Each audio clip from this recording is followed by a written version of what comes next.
Questions tonight about how your public dollars are being used for a payout for a former top St. Louis official. First Alert 4 Investigates first broke news of Neal Richardson's separation agreement last night at 10. He's the former head of a local development agency, and he left months ago. But the new agreement grants him tens of thousands of dollars in severance and consulting payments.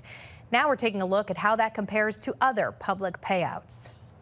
I think the entire package on the backs of taxpayers is too generous. David Stokes with public policy group The Show Me Institute says he was not surprised by the agreement between Neal Richardson and the St. Louis Development Corporation, a quasi-government organization. It's more of the same, really, the type of thing that makes people frustrated. Richardson led SLDC from 2021 until May 1st this year.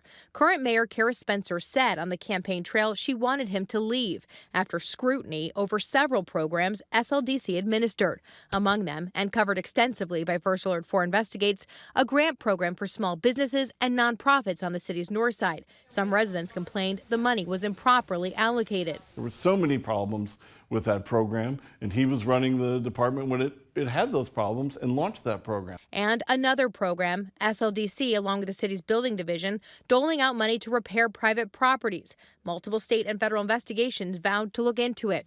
In April, Richardson and the SLDC board, now led by Mayor Spencer's chief of staff, agreed to go their separate ways. Richardson's annual salary was close to $283,000. In a separation agreement obtained by First Alert 4 Investigates and just signed June 25th, he and the city have now agreed to $141,000 in a severance payment spread out over the next 5 months. In addition, he's receiving another $25,000 as a consulting fee over the next 3 months. The contract says he will provide advice, guidance, and institutional information to SLDC during that time.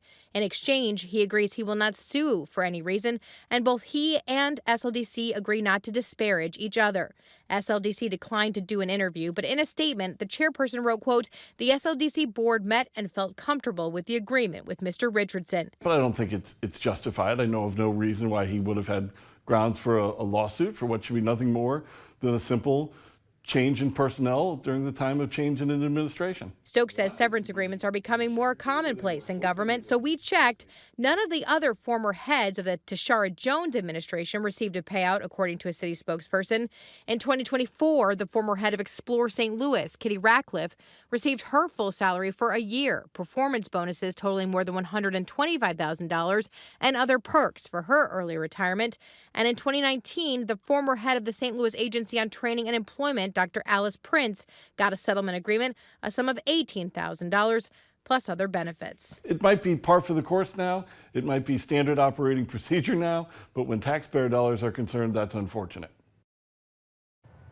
Richardson has announced a new position at a private firm in Chicago. In a statement, he wrote, quote, "At this stage, my focus is on continuing to move forward and expanding my national footprint to support cities across the country and achieving inclusive economic prosperity.